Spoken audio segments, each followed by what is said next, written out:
Thank you very much for joining me today. I wondered if, first off, we could maybe just have a sort of super quick, run through of who you are, your role, and your sort of your connection to the gut microbiome. Cara, would you like to start? Yeah, thanks for having me.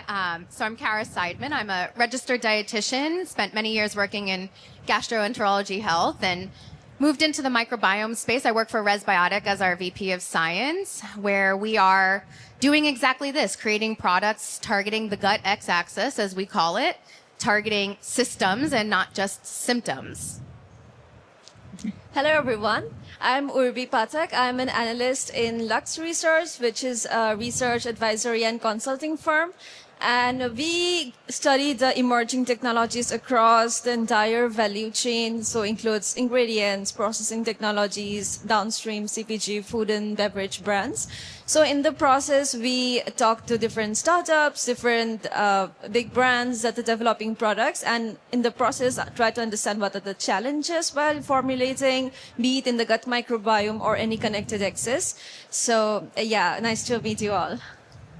Yes, good afternoon, everybody. So my name is Bruno Pot. I work for Yakult Europe in the science department. So I'm a microbiologist from training.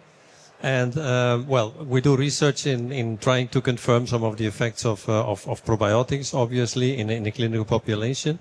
One of the reasons I'm here is also because I was invited also by ILSI Europe, which has a number of task forces which are very relevant for the topic that we are going to discuss today. Amazing. Thank you very much. So just to start off, then in terms of setting the scene, Urbi, I understand obviously there's so many prebiotics and dietary fibers that are emerging right now. But, in terms of actual integration into consumer products, what particular fibers or prebiotics do you see that are really sort of taking hold commercially? Yeah. So at Lux, we work with a number of, like I mentioned, ingredient companies or food and beverage brands. And it's nothing, I would say, new, but the fibers or prebiotics like inulin, fructooligosaccharides, they have been the workhouses since last decade or so, and I'm sure it will continue being the same. Although there are a lot of other emerging prebiotics like the galactooligosaccharides or even the slow fermenting fibers like arabinoxylin oligosaccharides, or even very precise prebiotics that are very targeted for certain strains of probiotics. But what I have seen from the industry, it really comes down to the cost per kilo or efficiency per dosage, in which we only have inulin or fructooligosaccharides, which are very backed with a lot of scientific trials, clinical trials, and that is where I think those are the ones that are most used today. Okay, thank you very much. And Bruno, you previously said that each individual's gut microbiome is like a fingerprint.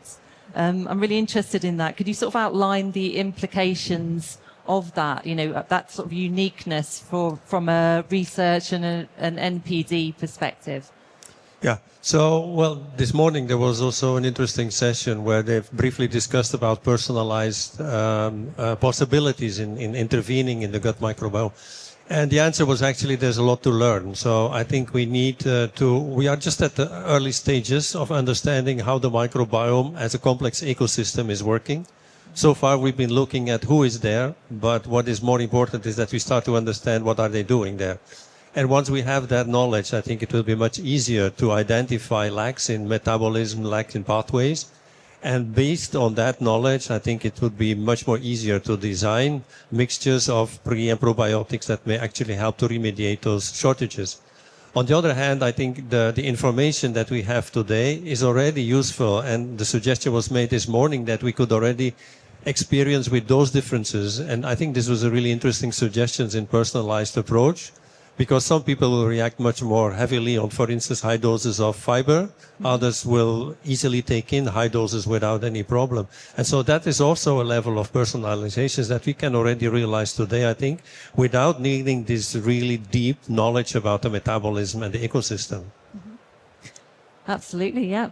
And Cara, you've mentioned about targeting systems through the guts first lens, as you say. Can you sort of unpack that? What that approach really entails?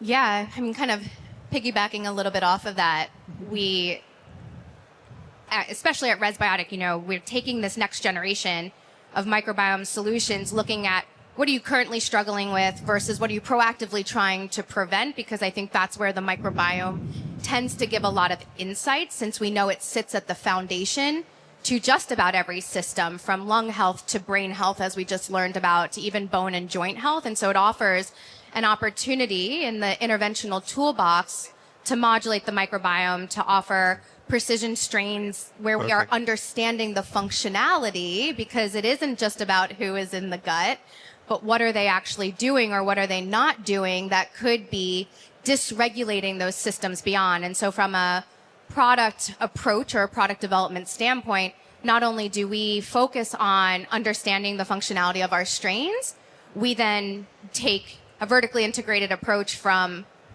in vitro organoid models all the way through human RCT to make sure those clinical outcomes are being appreciated in those products. And that's where we see this precision landscape going versus, oh, your microbiome doesn't have this or isn't doing this. It's an ecosystem, so it's constantly shifting. Mm-hmm. So we look more at, well, what system may be impacted because of what you have or what you're dealing with versus what you may be proactively trying to prevent. I see, yeah. And regarding then the sort of pioneering work that you're doing in the gut-lung axis, could you sort of elaborate a little bit more on that, please? Yeah, so the founder of Res is actually a physician. He's an early lung microbiome researcher back when we actually thought the lungs were sterile and they weren't included in the Human Microbiome Project. But of course, we know that there's really no sterile parts of the body, and we can all probably appreciate that. So we harvested strains from a healthy lung microbiome, started doing all of the mechanistic insight to understand how changes in the gut or changes in the lung, right, a bidirectional communication could impact one another. And this was actually very much highlighted during COVID. Why can one person end up in the hospital or one person end up with a severe condition and another person not? We're starting to unpack how the gut microbiome may be driving that. So we took these targeted strains. We looked at different in vitro models all the way through human models, studying certain biomarkers. We combine actually our lung probiotic with bioactives to make sure that we're getting synergistic and compatible impact. Mm-hmm. And then we're actually looking specifically at lung biomarkers. We measure something called MMP9, serum, both sputum, CRP, so that we are seeing that direct impact. And we're starting to really understand, especially in the respiratory space, how much chronic respiratory conditions are driving dysregulation or dysbiosis in the gut, but also vice versa. And it's being much more highlighted as the respiratory landscape has evolved. Yeah, fantastic. So moving on to the challenges then, Bruno, just like to bring you back in terms of the nutritional applications, what hurdles do you identify for this sort of new generation of biotics from a European regulatory perspective? Yeah, so there's a few issues, obviously. So one of the things is that it should be very clear that in Europe, they make big differences between applications in the nutrition field and applications in the medical field. So if we talk about the new product developments based on next generation probiotics, as they have been called, they were derived from research that showed differences between a diseased population and a healthy population. So the bugs identified in this way, they actually are not intended to be on the market according to European legislation as a food, but much more as a medical, as a drug. So that is one of the challenges, I would say, that you could face from a food perspective point of view. Another thing is that these bugs obviously are not food grade in many cases. They are new developments, so they don't have the safety record that we have with traditional probiotic strains like the Bifidobacteria, the Lactobacilli. So they have to go through a big trajectory where the safety has to be shown. which is a big investment and which is always coming at the start with a certain uncertainty for the company that wants to develop them. So these things together make it that we should really decide from the very early stages of development whether we are developing a drug or a food. And the path towards that is really different. Now, if we talk about the food development, then I think we can stick to many of the earlier applications that we have seen for probiotics, but with different types of strains. And I think that is also where the developments are going. One of the challenges in this way, or in this case, is also that a lot of these new next generation probiotics are very anaerobic. So they are more difficult to grow in big conditions, in commercial conditions. And also, there's much more maybe difficult to administer. So you need to protect them from oxygen during the shelf life and also during administration. So all these things together make that we are just at the start of very potential, really interesting developments, but with some technological as well as regulatory hurdles that we still have to take. I see, yes. And Urbi, obviously your position at the Lux Research, sees you working across startups and corporates and investors. So I'm interested, where do you see the biggest kind of mismatch between, the emerging gut health innovation and what's actually succeeding on the market, really? Yeah, I think I would just follow up on what Bruno told earlier about how the supplement space is different from the food space. And when I work with the foods and beverage brands, they want a fiber that would go with their formulation, increase their fiber content to 10%, 20% or to that range. But in the process, we see that not every fiber or every prebiotic would go into every kind of formulation. So you might have seen recently Coca-Cola launching their prebiotic soda, PepsiCo acquiring Poppy. So everyone's adding that to their portfolios. But then when it comes to, say, the meal products that want to have high fiber, high protein because of all this metabolic health awareness in consumers, they usually lag behind in matching the price point versus matching the shelf stability or the processing conditions, because products usually require to go through high processing temperature, pH, low pH conditions. So to match all of that and to get a product that has the sensory properties that the consumer likes at a price that they are willing to pay, that is where the industry is struggling with. But of course, they are working with all developers like you to formulate and reformulate. Great, thank you. So, Cara, the next question. Well, actually, this is one for both of you, both Cara and Bruno. I think is probably relevant to you both. There's obviously a distinct difference, as you mentioned, Bruno, about between the medical applications for helping to treat illnesses or disease, and also the commercial food products for essentially healthy populations. So how much conversation can there be between those two different worlds, when it comes to this new generation of biotics? Yeah, I mean, I think there's an opportunity. We like to say that, we want to bring this sort of pharmaceutical level rigor to products that are accessible to consumers, that are affordable. And I think there's that demand now and what that data looks like. And I think, you can have, as a company, as a finished product company, a CPG, you can have a product with robust science and stay within structure function claims and translate that meeting. And I think that's important. And I think there's that demand now, and not necessarily cross over into the medical pharmaceutical path of it. So I think we're coming into a day and age where the opportunity for those lines to get a little closer together, for there to be stricter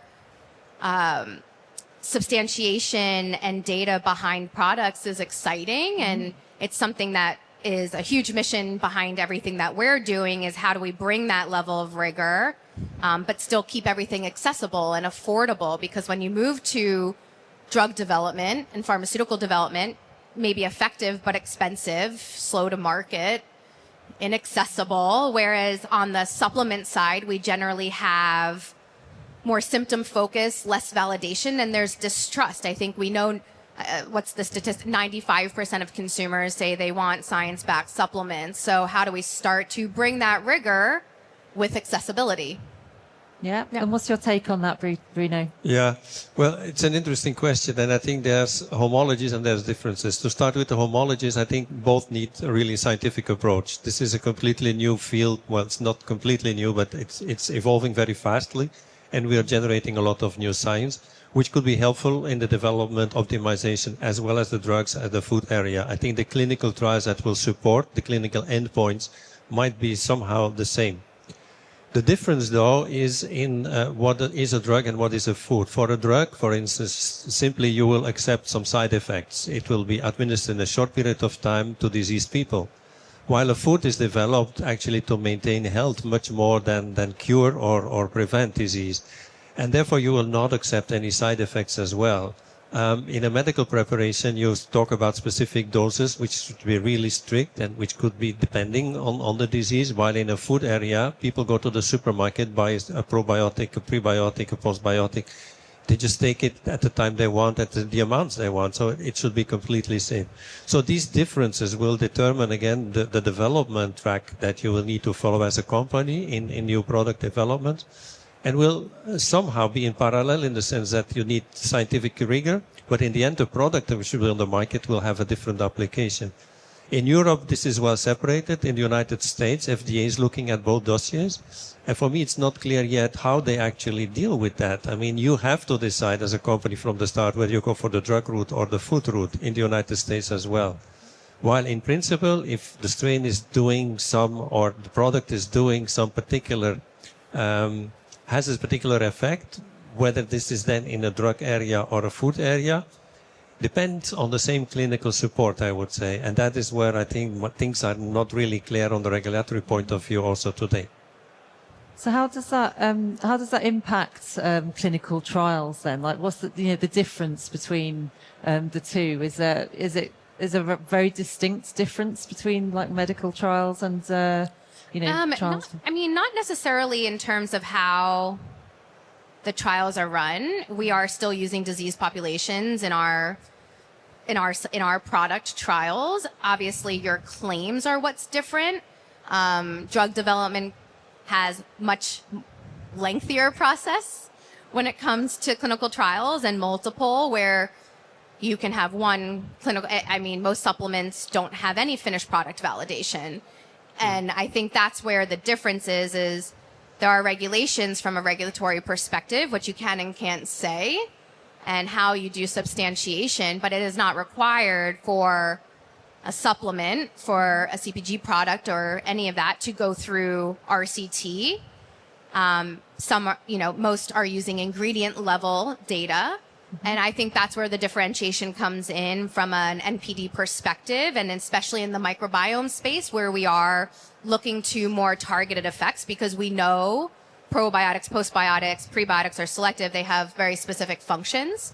But in terms of how we actually structure our RCTs, that's why I say our science is robust. We're using diseased populations, but we obviously cannot say that our lung probiotic is used in a COPD population. Mm-hmm. And so where your claims are set is very different. And I think that's where you have to, be very cautious, and you have to pay very close attention to what you're actually putting out there to the general public and how that's substantiated. But it's not required to do finished product validation. And I think that's where many companies are starting to stand out and be fundamentally different in this space.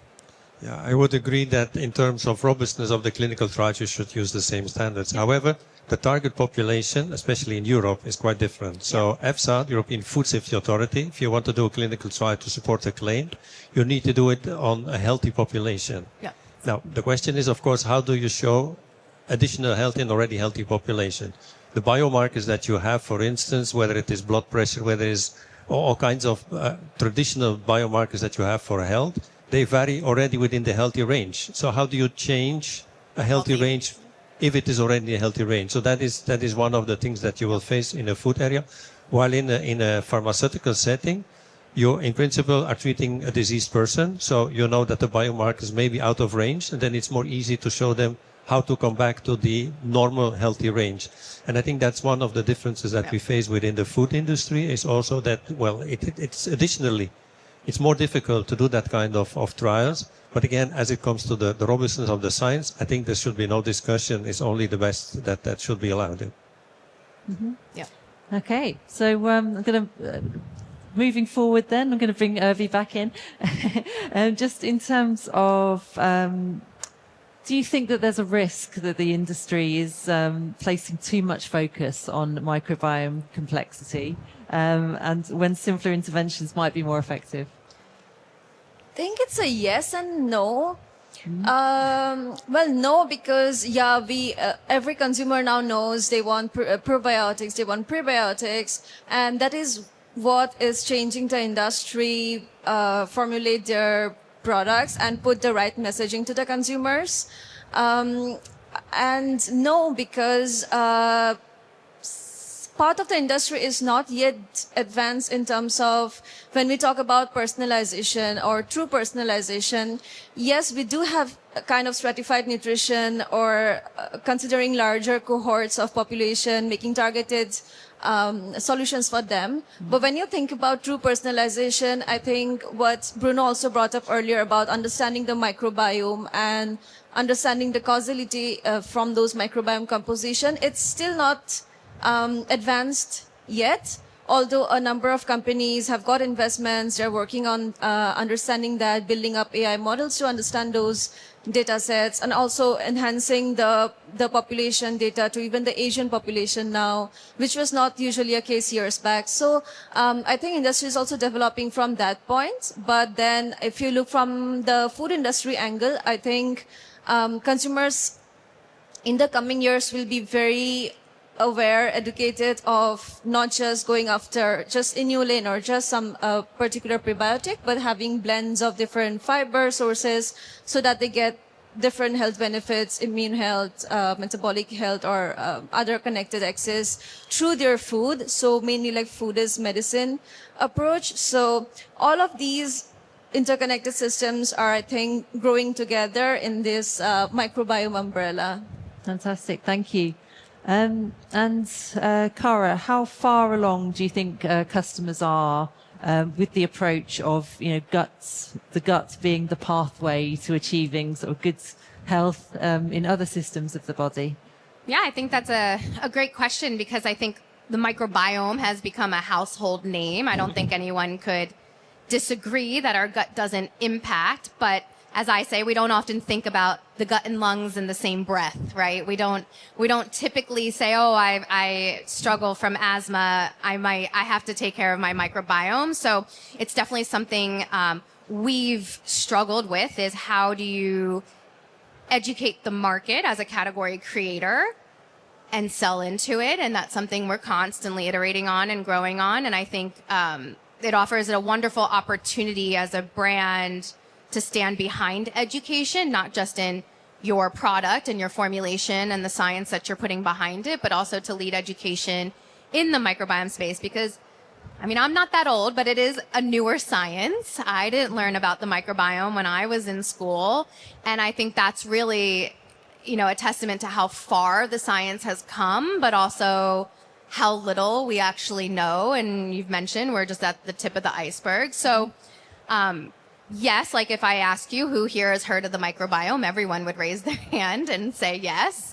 And I think very similarly in the market. But when you start to get more into these precision system-wide impacts, I do think there's limited knowledge. Again, I talk about lung microbiome and respiratory wellness all the time, and most people aren't thinking about their gut health in that lens. So I think it offers an exciting opportunity to think beyond the gut and beyond digestion, which is obviously what a lot of us are doing, and how to not just educate, but then also sell into it.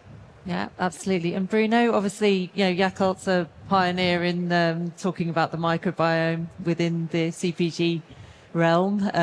What's your opinion on, your responsibility as a company to educate the consumer?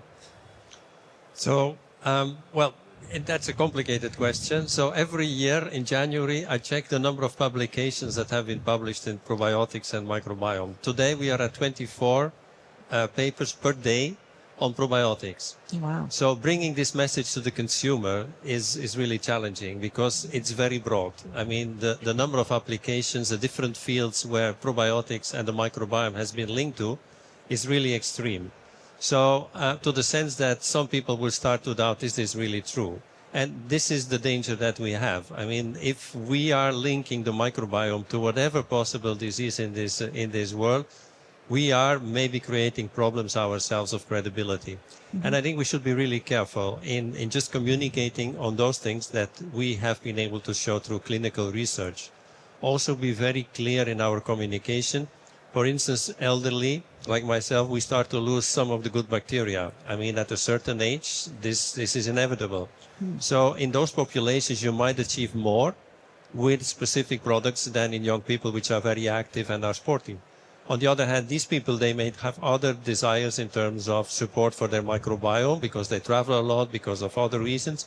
Also, we should be realistic in our communication and explain very clearly, this is a product that will be good for you under these and these and these conditions, not raising the issue that every product will do good for everybody under whatever condition. That is not true. So the realm by which we are selling the products, I think, is really important and will add to the credibility, is really important. Yes, I see. Okay. And Irby, what would be your sort of key message for the audience to consider, with regards to formulating to sort of leverage the gut microbiome? Yeah, I think I would just add to what Cara and Bruno added earlier. It's the thing around sending the right message to the consumers. Now, there are so many ingredients, so many products, so many strains that it's a very noisy area for consumers to, like a general consumer, to understand what the differentiating factors are. And I think brands like Yakult or Danone, Nestle, they are all doing a good job in putting out those messages in their websites, having separate pages to educate consumers. And that is one brilliant way that consumers can understand, because these are the brands that they trust. Mm-hmm. So getting the first message from them, I think that's a good first step from the industry. Mm-hmm. Fantastic. And Cara? Well, so much, but I think, for one, the microbiome offers an incredible opportunity to offer support to systems beyond when there maybe isn't always that approach. I go back to the lung space where pharmacological advancements in respiratory health, it can take 12, 15 years for a new medication to come to market. So I think the microbiome, as a clinician, even offers a great opportunity to bring balance to our foundation where we know it's impacting systems beyond, and to take it one step level. I think we are advanced enough now to look beyond sort of the surface of what these microbes are doing, and that we can get down to functionality and the specific strain functionality. What are they doing, and how do we formulate products based on that function? And then what finished science are we adding to that to bring this opportunity, this microbiome space, to a higher caliber in where the science is going. And so I challenge companies, I challenge all of us, to look to that science, but also to think beyond just the realm of digestive health, and the microbiome offers that opportunity. Thank you. And Bruno, what would be your key takeaways for our audience today? From what we discussed today, yeah. well, first of all, there's a huge potential. I mean, the number of papers that I just mentioned shows the interest which is there, and also confirms that, I mean, if there would be nothing happening between an intervention in the gut and health or prevention, then that would stop immediately. This has been going on for several decades now, with an increase that we see every year, the number of papers. So there's definitely some potential there, which is, in terms of scientific interest, really big. I mean, we can see the number of research labs is still expanding, which invest in the field. In terms of companies that show an interest, also there's lots of clinical studies. Even the number of clinical studies is increasing every year. So the potential is definitely there. That's the first take-home message. Second thing is the regulation is lacking behind. I think science goes, and that's traditional, goes faster than regulation. We have seen developments in the field now where also EFSA is much more approachable. They agreed also to talk to companies in a way how you should prepare your clinical trials. That's a positive evolution we see in Europe, which was not there like 2 or 3 years ago. So the challenge of the regulation remains, but I see very much progress there. And the third issue, of course, is the commercialization, the communication to the consumers, which we just briefly touched, that we should be sure that we take the message to the consumer seriously and that we only talk to them when we are sure about the functionality of a certain product, with the remark that this might be different from population to population. And that is a very important message also for the industry, which is here. Make sure that your message is credible so that we maintain the credibility of the field as a whole over a very long time. And I'm very positive about all these future developments in the field, for sure. Fantastic. Thank you very much. So we do have a little bit of time. I'm going to break now for to see if our audience has any questions that they'd like to ask. I do have a few more questions myself, but I thought I'd give you guys an opportunity to pose a question if you have one. Any questions, anyone? Don't be shy. Or a comment. No? Okay, well, I'll continue then. Oh, we've got one, have we? No?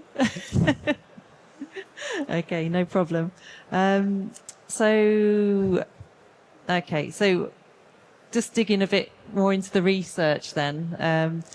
Cara, what research really stands out for you as most compelling with regards to the gut microbiome's role in influencing systems, beyond the gut wall, really? Ooh, that's a loaded question. It's a great question because I read so much research when it comes to the microbiome. And I think when we think about this gut, what we call the gut x-axis, I think what's really enlightening is that there's not one condition out there at this point in time that hasn't been linked back to what is actually happening in the microbiome. Everything from Alzheimer's to Parkinson's to COVID to liver issues. And I just think that we often call the gut the forgotten organ, right? We think oftentimes just in symptoms, and we think of respiratory, our cognitive or neurological system, or our endocrine system as separate. And the microbiome really sits at the center of it. It really sits there to connect everything as one central driver. And I think that all of the research that's coming out, whether it's on specific conditions or products, is really giving a lot more information and a lot more leverage to what we know this is doing. And I just think it's pretty incredible. I think back to my early years in college when I got really into food fermentation, and I had my entire house was like a science experiment and turning all these seeds into cheeses and all these drinks, and I had no idea I would end up in the microbiome space.